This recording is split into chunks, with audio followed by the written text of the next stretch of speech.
So, yes, I lived through that title, which seems like something from a tabloid or a Netflix series. All of them. Oh no. A moment. I was 17 years old. Riley is my name. When I say that I wasn't doing well at the time, I mean that I was barely surviving. Math failure. Avoiding the classroom. At school, I got into arguments with girls about things I can't even recall now. Hormones, my mother said. I suppose they both assumed I was the family mess they couldn't solve. Although my dad didn't say much, he never really did. Then they gave me a surprise one Thursday. We're going to Greece, my mother had declared, beaming and acting excited. Only the three of us. No interruptions or work calls. A restart. I wanted to go into another dimension and roll my eyes. Then she gave the tickets to me. My father nodded as though it were a significant gesture, and I allowed myself to believe them. Isn't that stupid? In the initial days, it even appeared to be normal. We pretended to be tourists, enjoyed gelato near the water, took pictures of ruins that didn't interest us. The coral lipstick my mother hoarded for court dates and parties was on display. My dad gazed at newspapers without turning a page, while sipping his typical burnt coffee. I didn't ask any questions. Outside, we appeared to be a typical family, perhaps a joyful one. We were scheduled to return home by plane the day everything happened. We dined at the hotel buffet for breakfast. I recall my mother buttering a croissant with a strange sense of composure. As usual, my dad took a drink of his coffee. We're just running down the street to grab souvenirs, she added, glancing at me shortly before checkout. Return in 15 minutes. I hardly raised my gaze. I murmured, cool, as I texted my best friend in Florida about how phony this bonding trip was while browsing through my phone. An hour went by, next 2, then 4. I inquired at the reception desk. The clerk scowled. Whoa! The 302 couple? This morning, they checked out. My tummy fell like a trap door. I dashed into the room. The keycard was inoperable. It had previously been cleaned out by someone.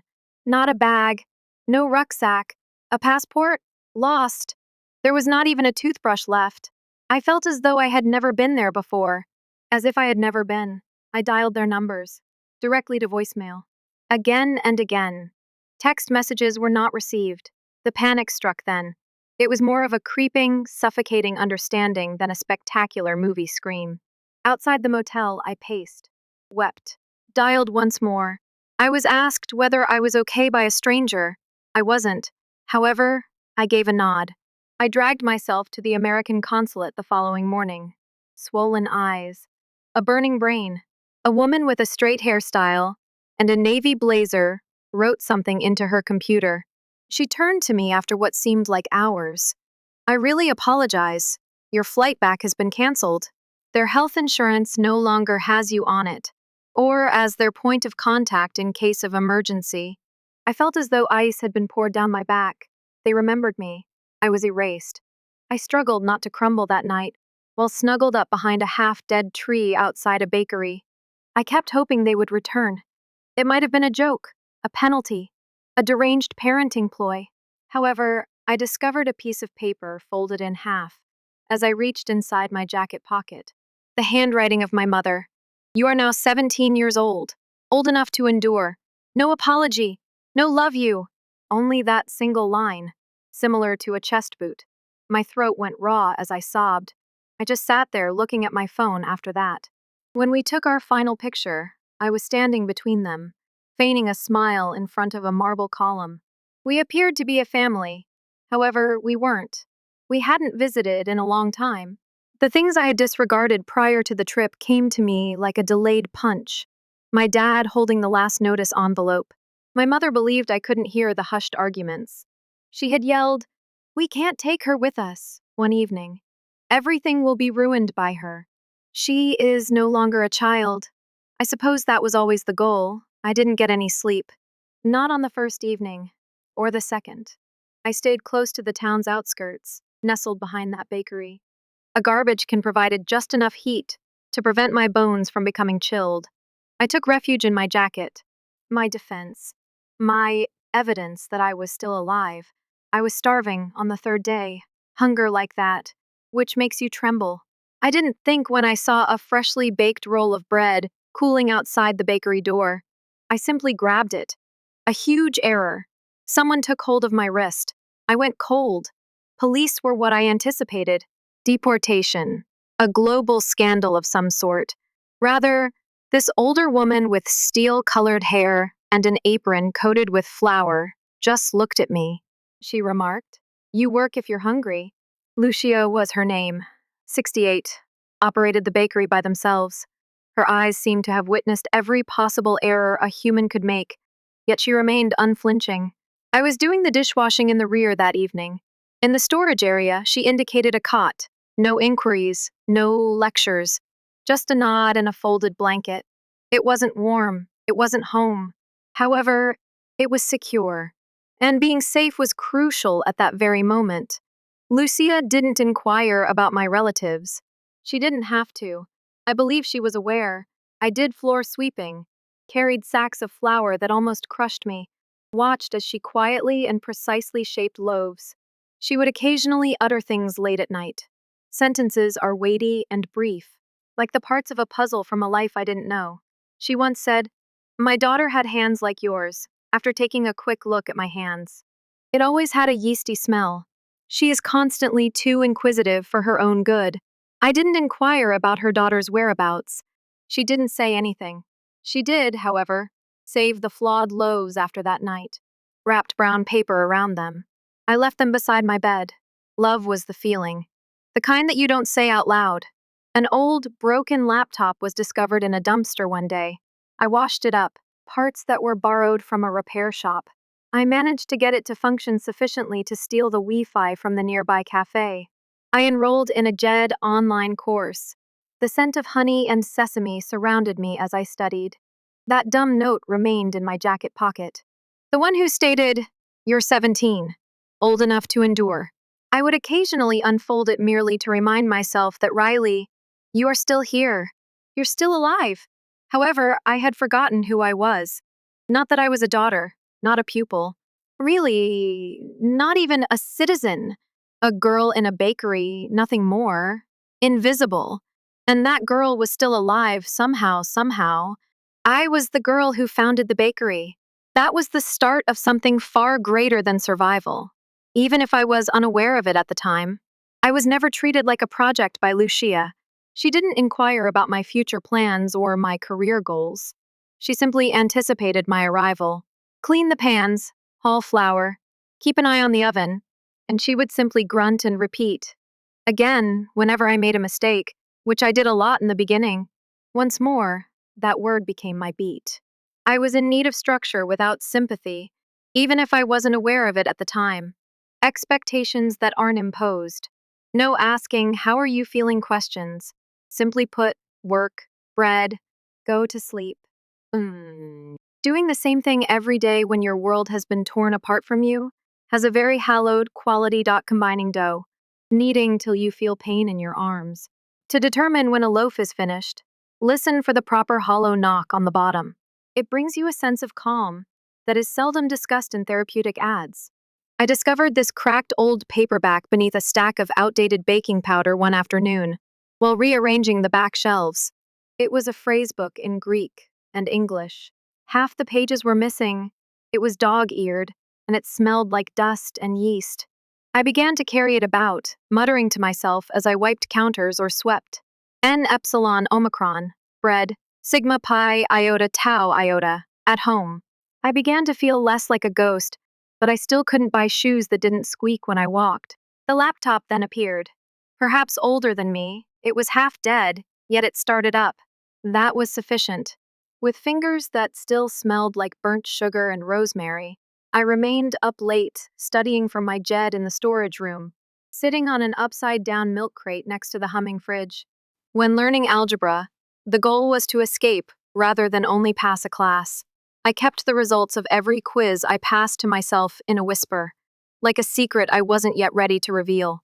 Lucia began keeping a tea thermos close to my cot, but she never inquired as to what I was doing.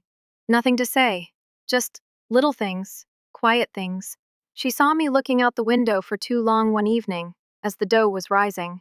She probably believed I was going to run. Are you running? She inquired. I gave a headshake. She turned back to the dough after nodding. All right, avoid running. Construct. I was surprised by how hard that word affected me. Build. A half-crumpled financial diary was discovered at a cafe table the following week. I picked it up out of habit, mostly to see if I could make sense of it. And story on a Greek shipping company was included. I read it 3 times, using the bakery's Wi-Fi to cross-check words with Google Translate whenever it didn't crash. I gambled. I added to that shipping company's inventory with the €200 I had been saving for sneakers with real soles. In reality, I had no idea what I was doing. Desperation mixed with instincts. It tripled after 2 weeks. I didn't do a joyful dance, shout, or anything else typical of a movie. I simply gazed at my screen's number. Something changed within me, quietly yet irrevocably. I was no longer surviving. I was getting used to moving. One evening, Lucia spotted me crouched in the back room corner, squinting at spreadsheets. Are you now playing accountant? She grinned. I gave a shrug. Just wondering. The reality? I had an obsession. I sifted through free online business classes, shaky PDFs, of Warren Buffett essays that most likely originated from the murkiest areas of the internet, and partially broken TED Talks with barely functional subtitles. They read like scripture to me, stopped every 5 seconds to write in the used receipts margins. I folded croissants and studied. I made notes on the back of delivery slips for flour. As I cleaned the espresso maker, Buffett's voice served as my background music. I felt like someone was finally talking to me rather than at me because of that old man's direct, no-nonsense tone. I had a few clients by the age of 19, little things, assisting residents with inventory optimization, building basic websites for popular tourist destinations. One guy gave me a leather belt and bundles of olives as payment. I didn't give a damn. I was constructing. I got a legitimate consulting job by the age of 20. Established a company with a subdued, translated name. Nothing ostentatious. Only enough to maintain reality and legality. By the age of 21, I was conducting video conferences with investors from nations I had not yet visited. I never left the bakery, though. Lucia refused to let me to. In a grounding way, not a dominating one. For example, don't float too far, she would warn. Although they are delicate, clouds cannot support weight. She seemed to know more about me than I did at times. She never inquired about my income. I got her a new phone for Christmas, though, and she noticed. The way I uninvitedly placed a working espresso machine next to the old one, the gas bill that vanished from her mailbox without explanation. She never expressed gratitude. Rather, she said, you walk different now, as she stared me in the eye one afternoon while I was replenishing my sesame seeds. I blinked. What? You don't seem to be waiting for something to knock you down. I chuckled. But wow, she was right. Nevertheless, I carried the girl from the bushes, the one who, with just a damaged phone and a crumpled message, sobbed behind a bakery in a faraway country. Somewhere deep within me, she would flinch whenever I heard the news announce a family emergency or someone raise their voice too quickly. I didn't get better. However, I was creating something of which she would have been pleased. I began remitting funds to American youth shelters. Always be anonymous, Florida ones in particular. Perhaps I was hoping someone would take note and ask, who's helping these girls the way we didn't? I didn't post about it, though. Didn't discuss it. I was not looking for attention. Freedom was what I want. Then, it occurred. Lucia was reading an old stack of foreign newspapers that someone had left beside the cafe one morning. She mumbled about coffee pricing and politics while wearing her reading glasses low on her nose. Then she stopped. Keep quiet. As if the air had become heavier around her, she tapped a small box near the bottom of the paper and slid it across the table without saying anything. Do you know that address? She inquired. I gazed at it. The road, the city, the zip code. I was familiar with all the numbers. My parents purchased the home after they divorced me. They shared the image online as if it were a Pinterest comeback. Their new beginning. Right now? Foreclosure. I released a breath I was unaware I had been suppressing. There comes a time when the universe returns the past to you, and it doesn't seem like a win. It has the consistency of calm water. as if you're the only one who can hold it when something important is about to happen. I didn't express my thoughts to Lucia. She didn't inquire. So, she began, taking a drink of her coffee. When do we fly? I was 17 when they left me. I purchased their home at the age of 22. It seemed like time travel on the way back to Florida. The type that only has claustrophobic seats, recycled air, and an increasing burden in your chest, no music or montage footage. I didn't go by my given name. I had a business identity by now. It sounds corporate, dull, and clean. Neutral, nondescript, and completely untraceable to the girl who once curled up outside a bakery. Waiting for daylight, it appeared to be just another modest multinational consulting firm. Lucia accompanied me. As if we were going to church, she insisted on packing minimally, bringing only a navy dress, short shoes, and a tote bag filled with snacks. Once, in the middle of the boarding line, I asked her if she ever felt anxious. I get tired, she remarked. Not anxious. It seemed unreal when we touched down. The same humidity as Florida. The palm trees are feigning paradise. However, I had changed since I left. We didn't remain close to the shore. We stayed at a modest inn owned by an elderly Vietnamese couple who didn't care why we were in town and offered us additional towels without asking. Excellent. The parking lot behind a government facility served as the venue for the auction. It was the sort of place where real estate agents in Bluetooth earpieces and pensioners in boat shoes lurked over paperwork like buzzards. Nobody gave me a second glance. I wore sunglasses, a pale button-down shirt and pants. Hair was slicked back, serene face. No feeling. Lucia stood quietly next to me, drinking coffee from a paper cup at the petrol station like if we were waiting for a bus. My chest tightened when the auctioneer reached their address. For a moment only, in Lucia's ear, I whispered the number. The bidder card was raised by her. Don't flinch, without hesitation. Another man, with a smirk you could punch, khakis, and a tan, attempted to outbid. Lucia continued, however, cautiously.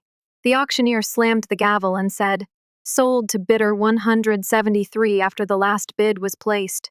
We didn't have any festivities. We didn't even exchange glances.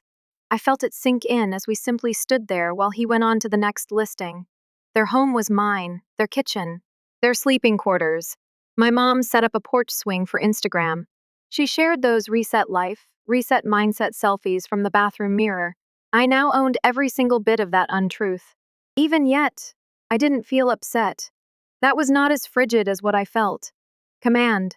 The warning was sent out a week later, 30 days, leave or risk being evicted by law. I pictured them reading the letter while standing in their kitchen.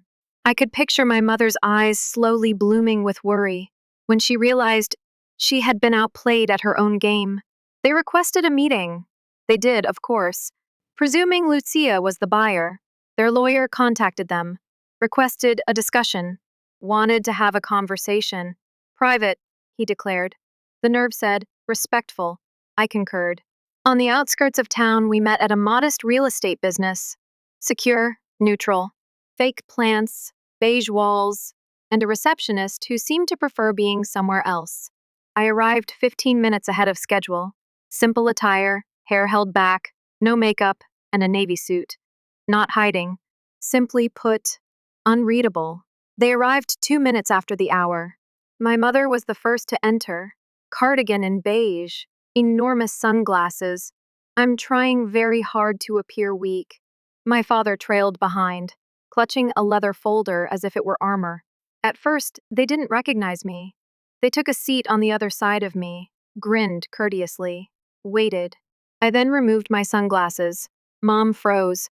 She opened her mouth as though to speak, but nothing came out. After blinking twice, my father turned to face the table. I took my time. You abandoned me, I murmured. Be calm. Level. In another nation. No cash, no warning, no ID. My mother's lip trembled. We thought maybe it would be easier if we just disappeared, she began. I interrupted her. Don't. Just don't. She made another attempt. Riley, you were a nightmare to live with. Dramatic at all times. Angry all the time. We were going to drown. Slowly, I nodded. I said, You were meant to be the lifeboat, not those who toss their child over the side. My dad hadn't given me a look yet. I told him, say something. Tell me you didn't think about it, that you made an effort to stop her. He parted his lips. I closed it. He muttered, I didn't think you'd survive at the end. I reclined in my seat. All right. Yes, I did. And the house you reside in is now mine. My mother chuckled. The edges were cracked. You're playing a bluff. The deed was slid over the table by me. Her hands seemed to be made of flames as they hovered over it. Then, with a clipboard in hand and a blank expression, Lucia entered the room.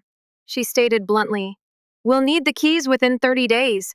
The timeline will be sent to you tomorrow. My mother gazed at us as if we were ghosts. This is not possible for you. We are your parents. I didn't wince. No, my parents were you. You also made a decision. She broke down in tears.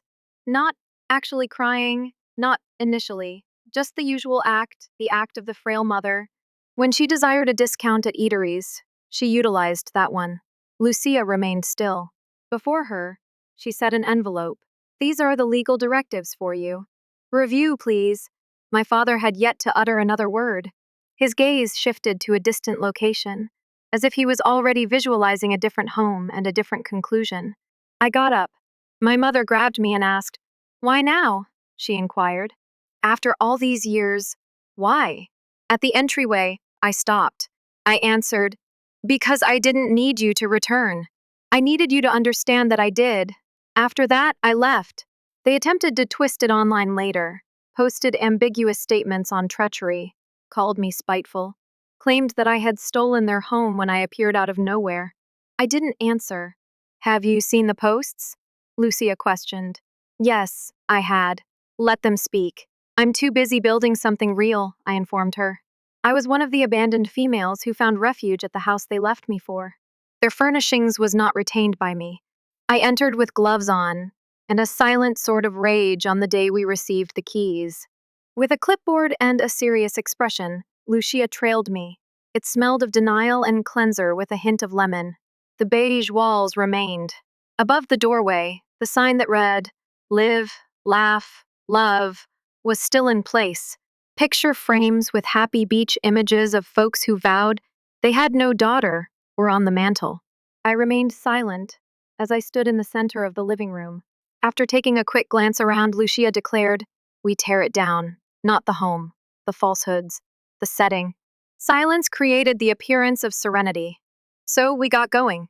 The kitchen backsplash was the first item to be removed. In any case, it was peeling and damaged. The living room rug was the second item. I left it on the curb after rolling it up myself. The bookshelves followed, actual ones. Lucia chose them. Dark wood, powerful, the type that appeared to outlive all of us. We applied cool white and gentle green paint on the walls, removed the beige from all areas. Sunlight and air replaced all the fragile curtains. It was no longer a house. It was a beginning. With 2 bunk beds, brand new mattresses, and lavender pillows, we transformed the master bedroom into a dorm-style space.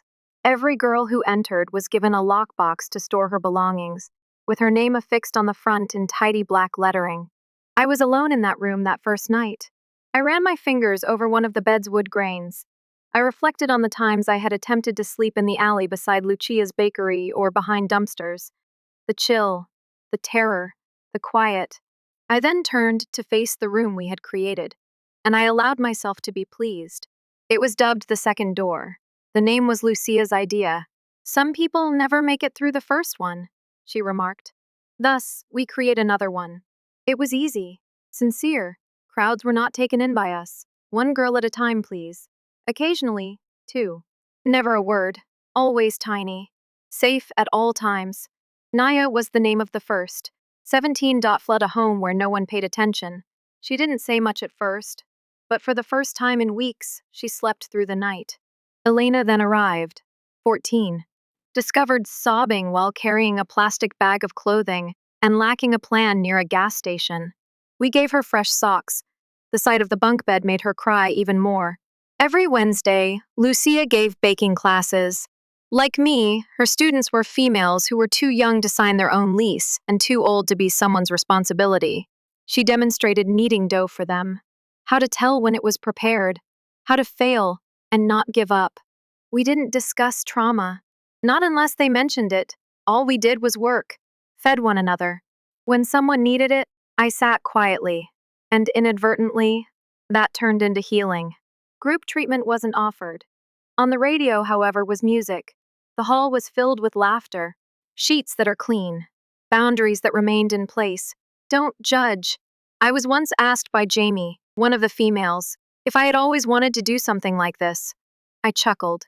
It felt weird because it was so disconnected from reality, not because it was humorous. No, I replied. All I wanted was to live. As if she understood, she nodded. Perhaps she did. It took time for the change to occur. There were still some difficult nights. I thought it had all been a dream, and on some mornings I woke up with a knot in my throat.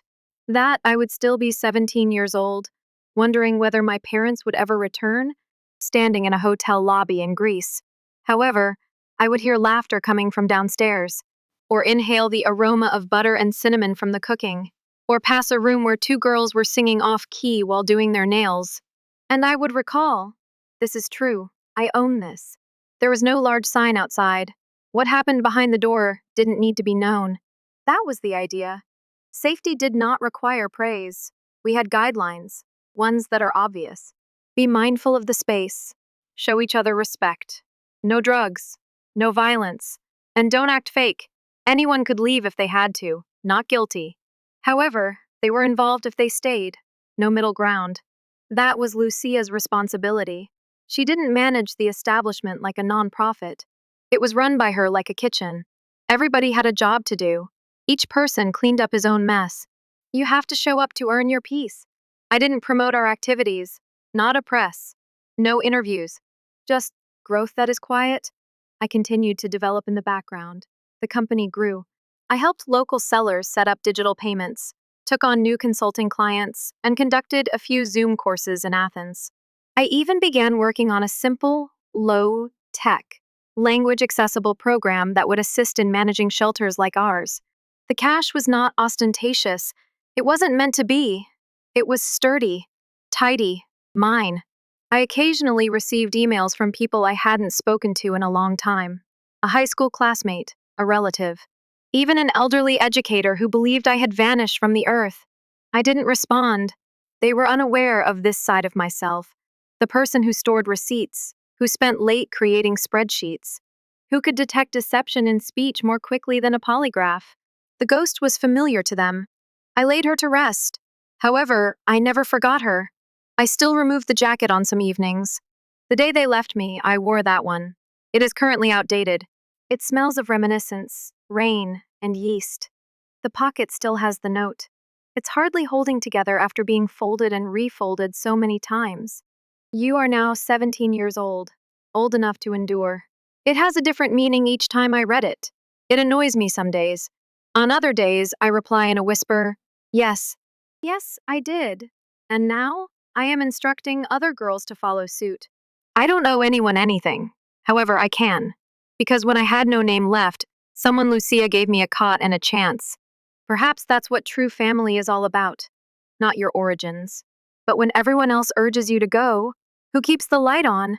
They believed that if they left me, I would disappear. I made a home out of their absence.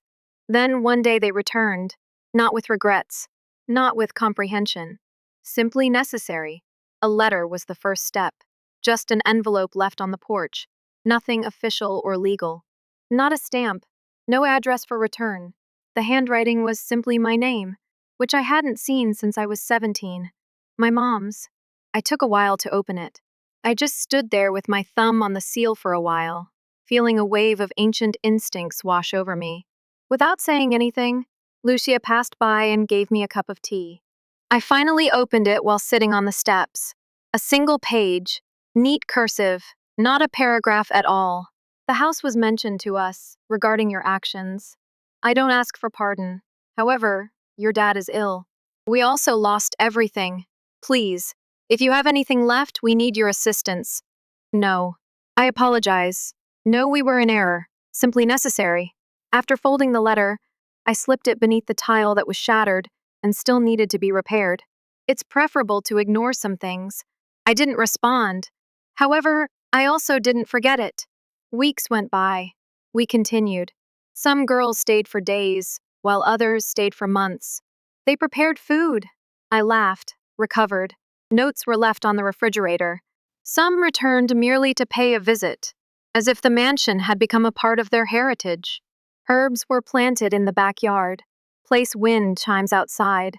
At last, the lemon tree produced fruit.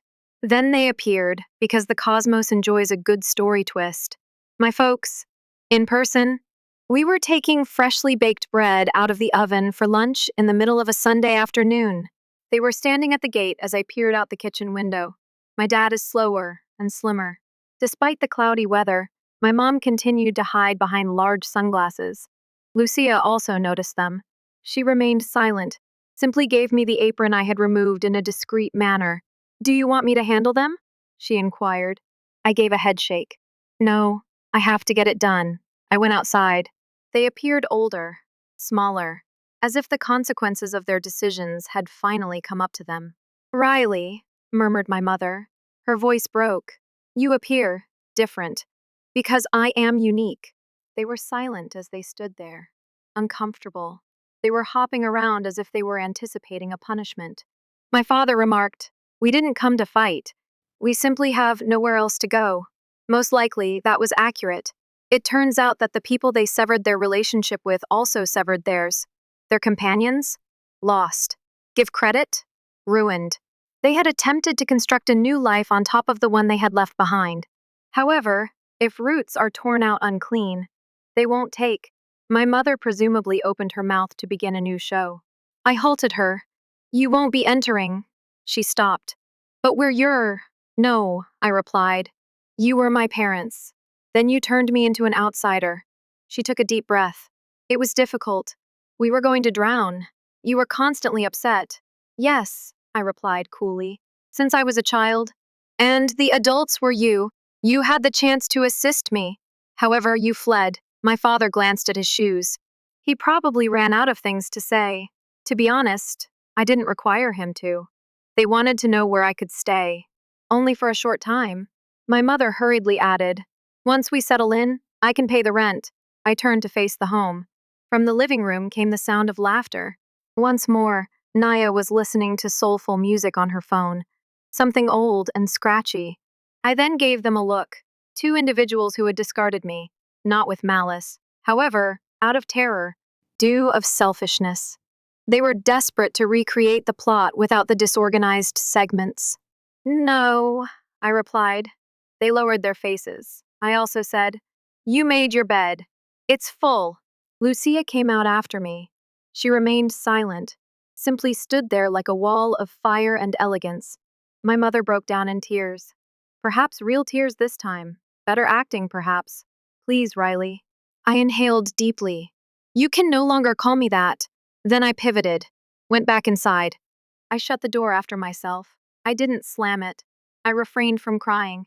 I simply let out a breath. The kind of breath you've been holding for 5 years without realizing it. The females were inside, arranging the table. Everyone was giggling because someone had scorched the garlic bread's edge. "You good?" Jamie asked, looking up. I gave a nod.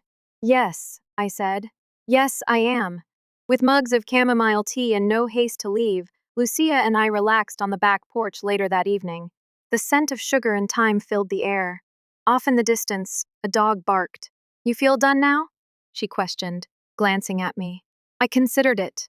"Not at all. Not entirely. However, I felt correct." I answered.